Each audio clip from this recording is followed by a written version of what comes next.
I inherited an old house, my siblings got cash, what I found inside is insane, and now they want me to split it. I 37F have two siblings 43M and 29F, Mason and Brittany. Our father died when we were young due to an undiagnosed heart problem. His parents had gifted them an old family homestead on a lot of land at their wedding and helped a lot to keep our family above water before they passed. Our mother finally found her feet after about 5 years of deep depression and did well for our family. But she was also very frugal.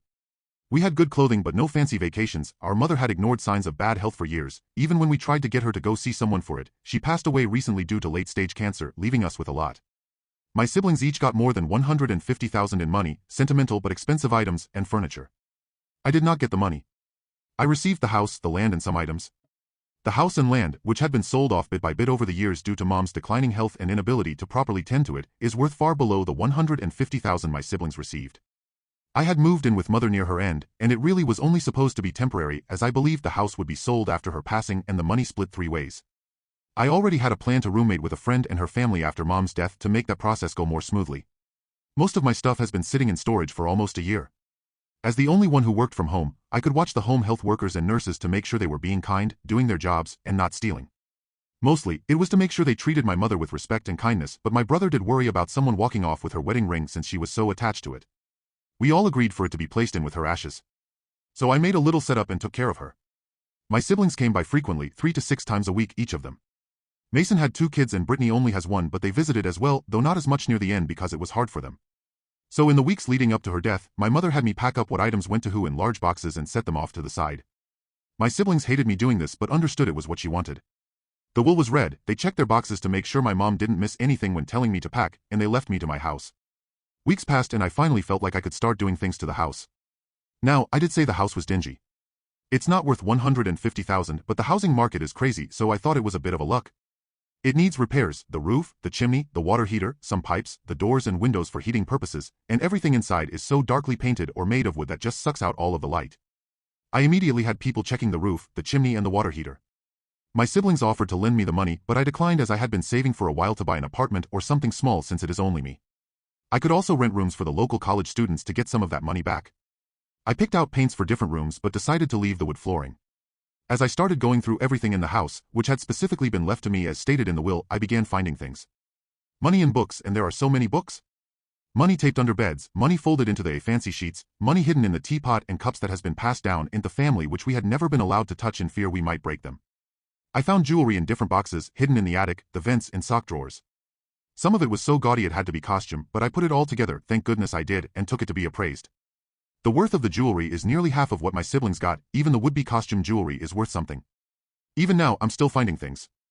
I found antique items, fancy watches, untouched clothing and bags with price tags still on them, belts and shoes still in their boxes. All of this was tucked away, apparently hidden, and not talked about.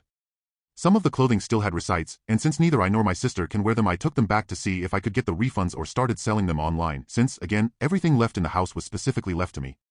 I took the cash and used it to help pay for the immediate repairs, and it almost covered the whole thing.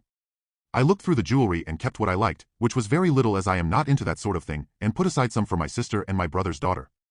I liquidated the rest and put that into savings. I also put aside some of the bags and belts and watches for my siblings and their families. We can't fit the clothes, but those things are easier to swap around. I invited everyone over and gifted them the items, telling them I had found them while I was cleaning everything out and thought they may like to have them. Everyone was happy to get them, and there wasn't much bickering among the kids.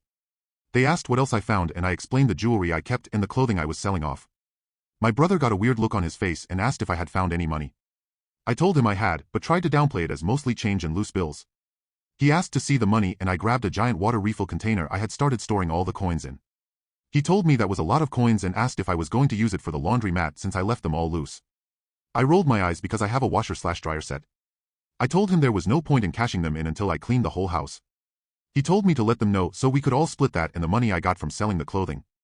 When I asked why, he said so we can split it. I asked him why I would split it when they all had gotten large cash inheritances, sentimental and expensive things, and some other things.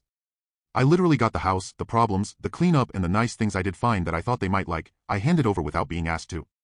He told me I didn't have to be a greedy a-hole about it and to never mind.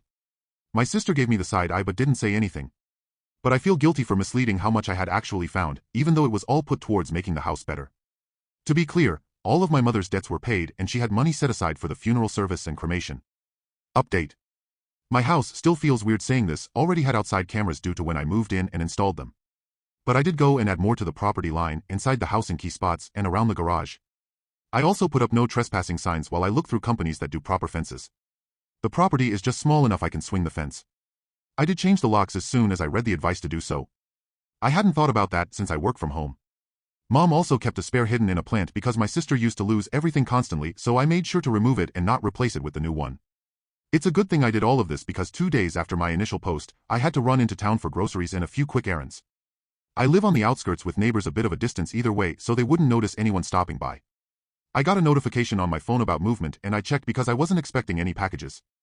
My brother was getting out of his car, looked around, and checked the windows. He tried his key in the door and got upset it didn't work. He checked the flower plant and kicked it over. The cameras around the house let me communicate, so I just said, "That was rude," into the speaker. He jumped and spun around to see nothing. I asked him what he wanted and he demanded to know why I put up cameras. I said, "Because I'm a single woman living in the woods?" "You dumb shit." He shifted from foot to foot before saying he would be back so we could talk and he left. I messaged the video evidence of him trying to get in while I wasn't home to him, his wife, my sister and her fiancé. With the message I sent, I changed the locks because I don't know who Mom gave them out to like her friends and I have cameras. Because of this attempt to get in while I'm not home, no one will be getting the new key. I don't just randomly try to get into your house when you're not home. He sent me a lot of nasty texts after that, trying to shame me for doing that. I told him he shouldn't be doing things he doesn't want others to know about and that it's a reflection on him, not me. He told me I was a bitch and blocked me. My sister thinks I went too far by telling his wife because she is threatening to take the kids to her mom's. And she thinks I went too far by showing her fiancé because now he doesn't want him to have keys to theirs for emergencies. Somehow, I get the feeling this isn't over yet. Time to adopt a very big dog.